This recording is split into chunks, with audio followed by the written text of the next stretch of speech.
All right, and we're back, ladies and gentlemen. Welcome to Kayfabe Corner. I'm your host, JPO, Jordan Pierce Owens, as I sit down with one of the legends of Florida wrestling, Evan Starsmore, Coach Clancy, Mass Flipper. I call him Jeff sometimes. I usually call him Coach. I don't know. I leave anything out? No, I think you're good. Yeah, I'll take it. So, Evan, Jeff, Flipper, how are you today? Very good, Jordan. It's good to see you. This is very cool. I miss you. I miss you too, man. Hopefully, I've been saying to other people, if everything had gone correctly, you would have been at the show we had on Friday a week or so ago. You would have been actually involved physically. We'll talk about that a little bit later. Yeah. Crazy times got going on. How you holding up? You sane? You with your loved ones, hopefully? I'm good. Yeah, I'm here with my wife, 3 dogs, brand new puppy who's eating his own shit now. So that's awesome. Oh, off to a hot start here on the interview. Good to know. I'm shooting, brother. I'm shooting. Everyone's getting it today. Watch out, Jason Moore. So let's start off with the basics, man. What's your origin story? Were you a fan? Did you get into it later? What are that? Lifelong fan, super fan. My dad was a fan, so I used to watch wrestling with him. Yeah. My earliest memories were watching just wrestling on TV. I don't know what it was, I'm 36 years old, so it's probably like, maybe Tuesday Night Titans, something like that. Yeah, there I am. Wow. My first ever promo shot for FIP. I'm a lemon. But yeah, man, I was just a lifelong fan like everybody else. Did a little bit of backyard wrestling with these like crazy neighbors I had. Yeah, they were just like, they're kind of like Jackass kids basically before Jackass. So we made like a ring there. They had this like farm. So we made a ring there. We used to like drive cars around when we were like 8 years old. And yeah, kind of I was like the good kid out of all the weird kids. But yeah, we all watched wrestling. And yeah, I was just a fan. Nothing too crazy. Man, who was your go-to guy? I was a huge Hogan fan as a little kid. That's a very common thread here. Yeah. You can see like home videos of me like crawling around with a Hulk Hogan doll, and one of my cousins actually took it away from me, and you could just see me, all the life drain out of my face. And yeah, so yeah, I was always a Hogan guy, and then when I got a little older, it was Bret Hart. So yeah. When did you first get into the business? How old were you? What made you decide to finally pull that factor? Obviously, you're in a really cool original class. Let's talk about that, man. Yeah. I went to college for a year. I always wanted a life in wrestling. I wanted to do like more like behind the scenes stuff. So I was like, I went to from the get-go. That was always kind of the more of the goal. What was that? From the get-go, that was always kind of in the back to do more stuff behind the scenes. Oh, dude, yeah, I'm a realist. I'm, I was 165 pounds when I started training, and it was just like, yeah, I'm not going to go too far unless, and I'm not a good athlete. I never really was, I like to fight, and I was kind of tough, but that doesn't always translate into wrestling, so I was like, I'm going to give the wrestling a go for a little bit. And I was at a Ring of Honor show, and I saw a flyer on the on one of the chairs for the Ring of Honor wrestling school, and I said, "What the hell? I'm going to give it a shot." So obviously, who's your trainer there? I think a few people might know him. Yeah, a guy named CM Punk. Yeah, it was very cool, man. He had never trained a class before. There was 6 of us. We all did the tryout, and we ended up being like 6 people, and we ended up like 4 of us ended up living together. Myself, Shane Hagedorn, Anthony Franco, and this kid Jesse Robinson, who he wrestled once and like disappeared. He was kind of a weird kid. Yeah, but yeah, Punk was our trainer, and like the first 3 months we didn't even touch the ring. We just did like cardio, push-ups, all sorts of workouts like that. We had like Samoa Joe come in to like help train, and that was the first day we were in the ring. Was we were shooting with Samoa Joe, like full on, no striking, but it was just like, hey, let's see if you can hang, see what you got. And so Joe was like tossing me around, ragdolling me, like throwing all sorts of submissions on, and Punk was doing the same. So it was pretty cool. I know you told it elsewhere, but I thought it was a really cool story about what was it that you weren't at first going to be allowed to wrestle because you were behind on maybe payments. Can you tell that story? Because I thought it was a really interesting one. Yeah. The whole time I was there, I was broke, like just ridiculous. Like I was eating like spaghetti with ketchup. Because you're traveling. Like I was working, but we were like right outside the city, so rent was expensive, and we were expected to go on the road with Ring of Honor. So you'd spend like a weekend. So I couldn't really work weekends, at a regular job. So I fell behind on like the payments of like the school. It's probably like maybe $600, and they were like, look, we can't have you wrestle. You haven't paid your tuition. And I was like, yeah, that's fine. But, they're kind of like going back and forth because they needed guys for, the student show. But so Punk came up to me and he's like, look, man, I know you want this. You've been working hard. He's like, I'll pay your tuition. He's like, I want you to be there graduating with these guys. And I was like, man, that's amazing. Like, I didn't take him up on it because it's just like, it's $600. Like it wasn't a big deal. Like I eventually just paid it off, but it's just kind of cool that he did that. Everybody kind of has this image of Punk as like being an asshole, and he can be, but that's just another side to him that a lot of people don't get to see or hear about. So no, absolutely. Yeah. I think you told me once, where does the name come from? Where does Evan come from? Where does Starsmore come from? Yeah. So any other names floating about before that one out? yeah, Quentin Beck. Now explain that. Yeah. Yeah, I don't know where that one came from, but I saw it on like I don't know. I think it was like the real name of a comic book character. Okay. So that was the original. The original plan was we were all going to be the real names of obscure comic book characters. And I wasn't like a big comic book fan, but I was like, yeah, I'll go along with it. So Evan Starsmore is like he's kind of like a jabroni X-Men. Like I don't even know what his powers are, but his name is Evan Starsmore. So I was like, well, hey, look, whatever. Like that's kind of random. And I was the only one that ended up doing the idea. Everybody ended up like the day out being like, yeah, I'm gonna actually use this name. And I was like, dude, I have nothing else. Like I couldn't think of anything else. So I was like, oh, I guess it's this, So you got stuck with the gimmick that wasn't even really like that wasn't even your thing, but you got stuck with Evan Starsmore. Yeah, I was just like I was like begging Punk. I'm like, dude, I can't do it. Like I don't want to be this. And he's like, no, man, it would be cool. Like, think about it. Like, you could be Evan Starsmore in promos. You can be like, with Evan Starsmore, you're going to have more star power.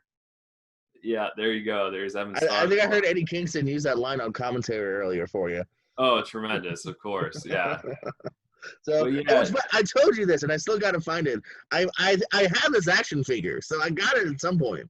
So I've had your action figure for years, evidently. Oh wow, I mean, that's amazing. Yeah, like there he is. Like he has no mouth or something, and yeah. But I don't know why I picked that one. There was there was gonna be like Frank Duke. There was gonna be Emil Blonsky, but everybody ended up bailing on the idea. So yeah, I got stuck with it. But it didn't. It was kind of weird because like in the beginning we could only wear black. It was that like New Japan Dojo. Yeah, sure. I remember seeing. Yeah, pretty much you're all in black. Yeah. Yeah, and the idea was like you can't have a character until you get like more established in the ring, like more comfortable. Then you can work on like getting your own gear. And you see, I had my nice red bell bottoms that I forget where I got those. They're garbage, but yeah, I mean, so like I was going out there like trying to have some personality. Like I was kind of a weirdo, so I was like, well, but like yeah, so I was just trying to have a character, but I just looked like this bland, pale, like vampire in black. And yeah, I didn't care for it.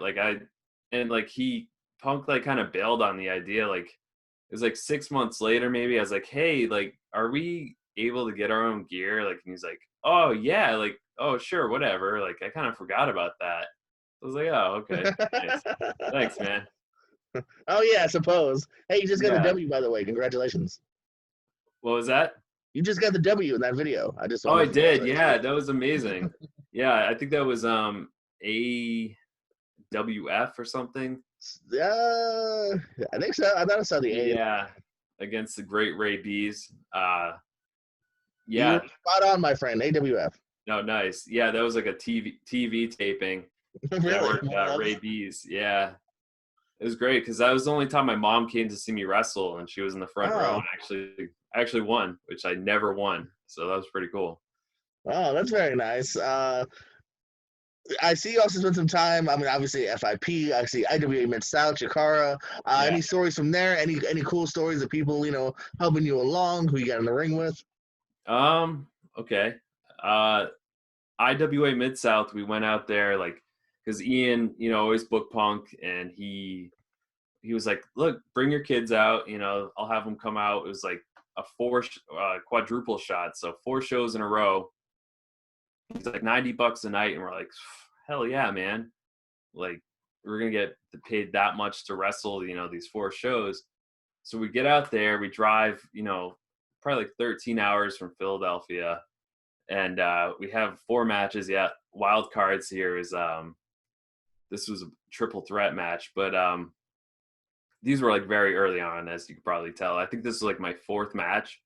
So we're out there and like just starving, and like he's like, yeah, we'll pay you at the end of the end of the shows. So we're like, oh man, okay. We're like, we knew about Ian Rotten not being, like just screwing people. Yeah, this was stiff right there. Very nice. Yeah, Shadows over Hell, I think it was. I definitely wanted you to see that. Yeah. Yeah, that I remember that. Like I remember being like, I don't know how to bump off of that. Do I just flat face? So I just kind of crumble. But yeah, this was like, so like around this time you see Claudio or Cesaro there. It's crazy. You were Like, taking to him before. I saw you in some nice arm drags to him before. yeah, I mean, dude, I will say that was literally all him. Like they say like, oh, he could wrestle a broom. Well, I was that broom. He was just like putting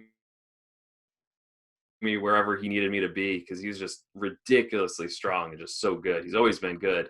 But yeah, the IWA show. So basically, we were promised $90 a night, and we got $90 for the whole 4 shows for all. I think it was 5 of us to split.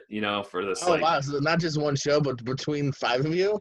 Between 5 of us for all those shows, and that was kind of like our welcome to the business. I was like, oh, cool, awesome. I ate breadsticks on the way home. So yeah, that was but yeah, in that match, when I blame Nate Webb for this. He said, like, dude, you're small, like you gotta hit hard, make it look realistic. And I was like, oh, okay.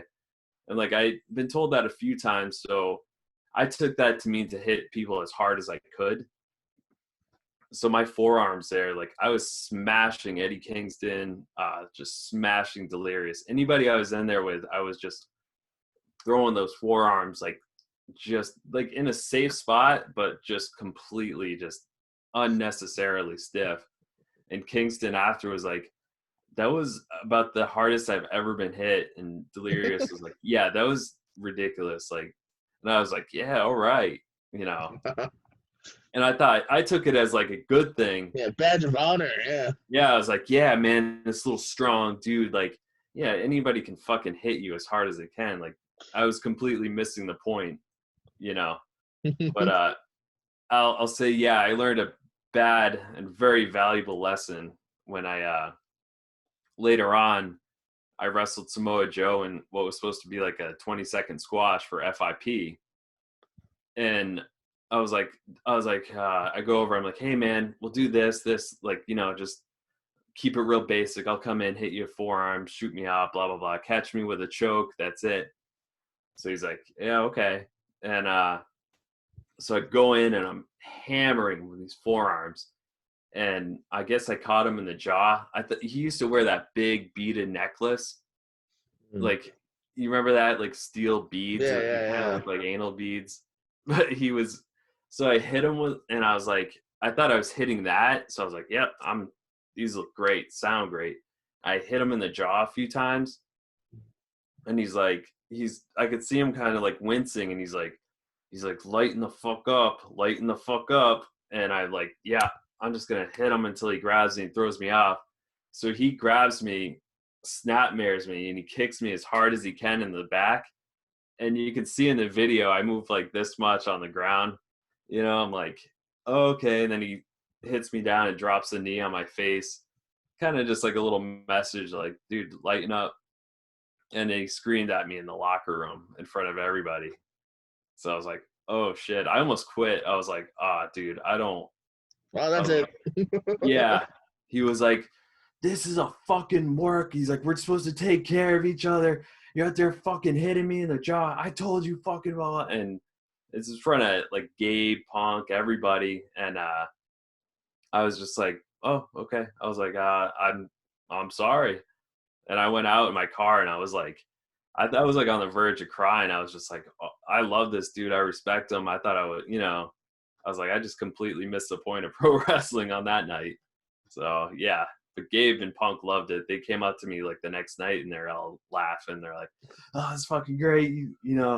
He gave you a receipt. I was like, yeah, he did. Yeah, thanks. Yeah, it was fun. Death almost by Samoa Joe. What an interesting time, man. What would you say is your favorite match that you've had? Believe it or not, I think probably against Eric Stevens. I had not the one where he killed me. Yeah, I was gonna say, I thought you had some Yeah, I wrestled him a few times. But we had this like loser leaves the promotion for 30 days match or something. And it was just like a big hardcore like cluster that was like, it was a lot of fun. That was one I was actually proud of. The other ones. Was that? Some of the other ones I had, were fun, but they just, not very memorable. That one was, yeah. When you started seeing the end, was it abrupt? Was it just something that you were planning on? When does your full-on full-time in-ring career start to kind of segue? Oh, definitely when Eric Stevens dropped me on my head and I was paralyzed for 2 months. Oh, jeez. Yeah. Yeah, no, that was it. I came back and maybe a month after that, like loser leaves town match.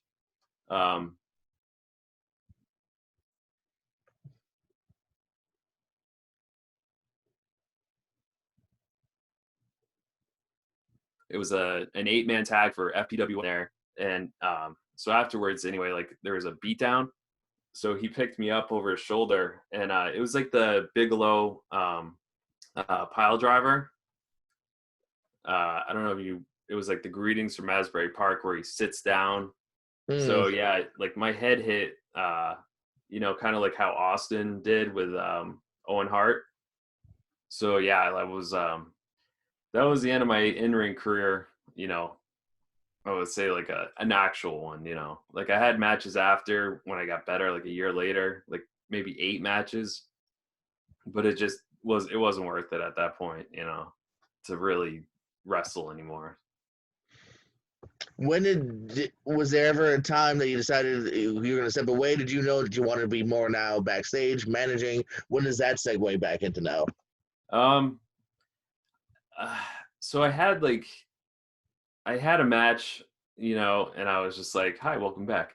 No, sorry. I had a match and I was just like, it's not worth it. Like I got hurt really bad and I was kind of limited. I was like, I won't take this move. I won't do this. And it kind of was like, it's not really fair to like the guys I'm wrestling.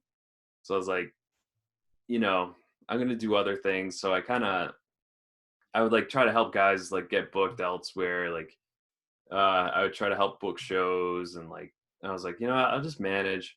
So yeah, after that I just started managing like whenever I could, and I was like, do commentary, do anything, I was like, yeah, I could still be in the business and perform and have fun, but just it just wasn't worth it for me to wrestle anymore.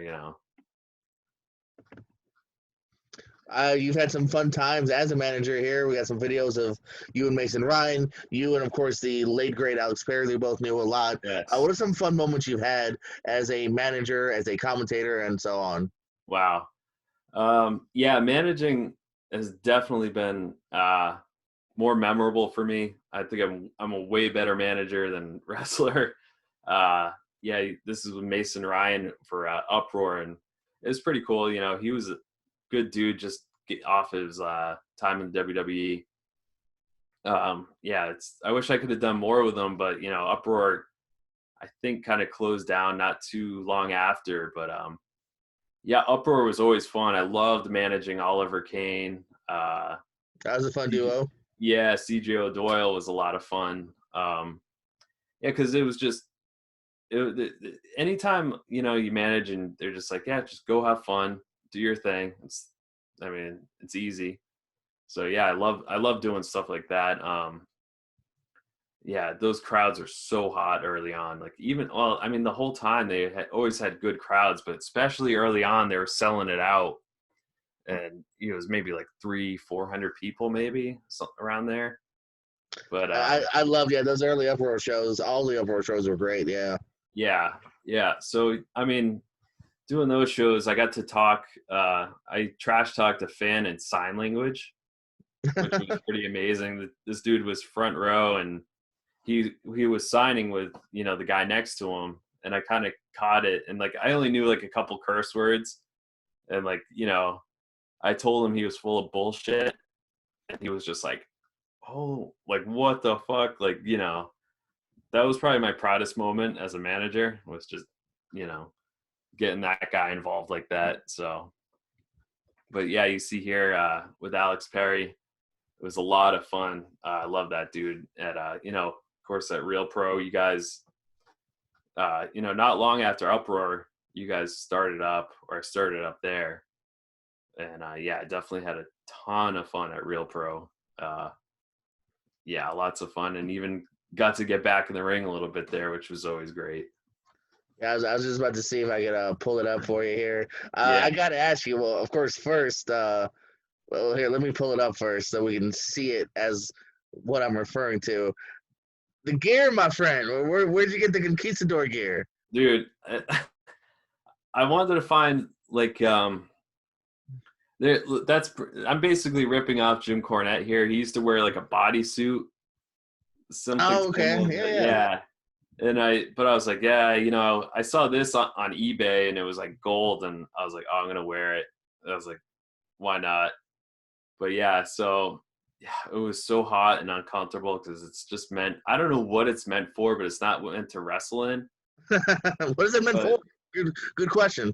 yeah, I don't know. Like you see like some sexual like costumes like associated with that. So I'm like, I don't know what it's used for, but I'm gonna wrestle in it because it looks so ridiculous. And yeah, the crowd definitely gave me shit for it, understandably. Any good moments with Alex Perry? We lost him about a year Yeah. or so ago. Fun guy in the locker room. You guys had a lot of fun moments. Any shout outs to him?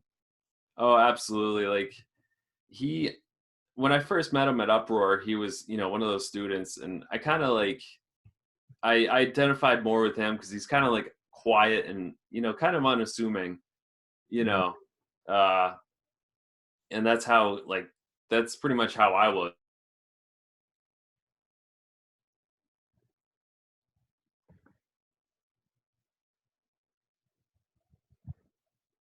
Oh, I hope I didn't lose you. That's a first here on Kayfabe Corner. Oh, losing. All right, I think we're live again now. So sorry about All that. right, here we go. Yeah, no problem. Yeah, so what I was saying was I didn't have anybody to manage. Muscle Marcos had just moved away, so I was doing commentary, and Alex was doing the shows, and he's like, man.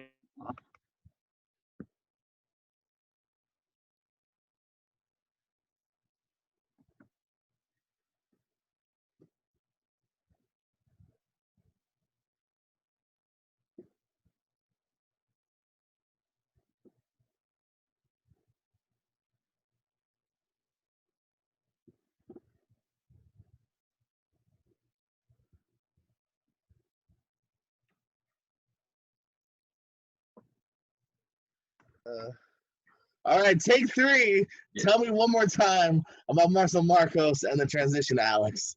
All right, here we go. So Muscle Marcos, as I said for the third time now, no, he moved away, so I wasn't managing anybody. I was just doing commentary, and Alex Perry came out to me, and he wanted a manager, and he asked me if I wanted to manage him, and I was like, yeah, let's do it. I like him. We have a good a little chemistry together, and so yeah, we hooked up together. Not like that. That sounds bad. Nothing wrong with that. No, I just started managing him, and I had a lot of fun with him. He was a great guy. We were very similar, and I had a lot of fun with him at it. Real pro, definitely. And because of you two, you did indeed bring sexy back. Absolutely, yes. Many times dancing to that. Usually shirtless. Which I want to bring that up too. By the way, the promo that we showed a little bit earlier, back at the Mafa gym, which I miss. Yeah. I'm pretty sure that was your idea to go shirtless. I'm sure I didn't request that. Where did that come from? Just that where you were like, yeah, this character needs to constantly be shirtless. Yeah, I think I had a decent little tan going on. I was, probably, I had a little bit of self-confidence. I was like, why not? And why not be shirtless as much as possible for no reason other than it's kind of funny to see somebody who's not in great shape shirtless, So that was my goal there. So as we've seen a few times, you have returned to the ring on several occasions. Is it that itch to get back in there? Will we see you again? Look, before all this was going on, I was training.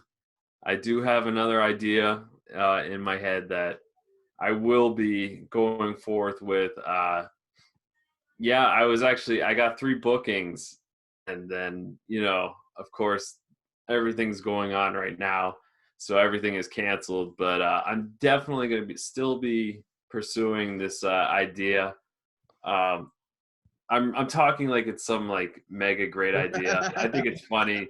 I just think it's funny because I'm going to be the battle royal kid and just compete in battle royals because that's the least physical thing I can do on a show and still be considered a wrestler. Hey, I've been in a couple myself. So Yeah, it's awesome. I obviously have no idea if it's going to happen. Usually June's our big 30-man rumble, so there you go. In case you couldn't see that. Yeah. And we've made it to a memorial battle royal for our fan tour. I feel so bad because that battle royal has been planned like 4 times now, and either the venue messes up or Corona happens. So that's also still in the books. So the Battle Royal Kid is coming soon. You heard it here. Yes. Is it going to be Evan Starsmore, or what's going to be the name? No, it's literally the Battle Royal Kid. Yeah, because kid, not a kid, and I'm just doing battle royals. Yeah, strictly battle royals. That's it. So no more singles, no more 6-man tags, just battle royals. Not a chance. Unless I'm working I'll work the honky tonk man. I could take a night off, something like that. Dude, the guys today are absolutely insane, and I couldn't imagine being in a match with like a Saeed Al-Sabah and being like, yeah, dude, you can do that flip, but maybe another match. That movie you drop a guy on his head. Let's pass. headlocks and headlock takeovers only. Only it's the entire match. A lot Yeah. of chain work at the beginning, Yeah, exactly. A lot of stalling in and out of the ring a couple times. Yeah. That's a Yeah, dozen no. more so. Yeah. Yeah, no, my bum card is no more. I can get over the top rope, that's about it. So, yeah. Nice and easy. My mom won't kill me, so yeah, I'll take We'll it. get her back in the front row, man. Yeah. Yeah, there you go. Yeah. Just this wee little lady with the Battle Royal Kid sign. Yeah, no, she's definitely yeah, she'll be hitting the heels with the purse. Yeah. So, where do you see yourself in about 5 years' time? Are you still the Battle Royal Kid? Are you managing? Are you out? Where are you gonna be? Dude, I swear, like every 2 years, my wife, I drive her nuts because I'm like, I always get these big ideas and I never follow through. Uh, I always come up with these great, or I think they're great, interesting ideas, but I was just like, I can never tell. Like I love wrestling. I always wanted like a life in it, but real life gets in the way, and I hope I'm still involved somehow. I love it. I still watch it all the time, and yeah, I just want to have like when I'm older, I want to have like a decent quality of life. So I don't see myself wrestling because I'm already like I'm 36. I feel 56, and yeah, I just want to make sure I want to be involved, but I can't wrestle full time. But managing anything like that, I'll do. What advice would you give if a kid runs up to you and he's like 14, 15, and he says, "I want to wrestle"? What kind of advice do you give someone just starting in the business? Oof, you know what, dude? I always try to give people advice, and I always think I do have good advice because I failed in wrestling. Like, you know what I mean? Like, not I didn't put 100% into it. I worked hard when I was before I got hurt, but you had to be 100% into it. There are guys that wrestle a few times a month or every other month, and if you want to do that, that's fine. But if you're gonna do it, I think like if you really want to do it, you got to put 100% in. It was working on putting size on, working on your body, your character, your gear, all this stuff,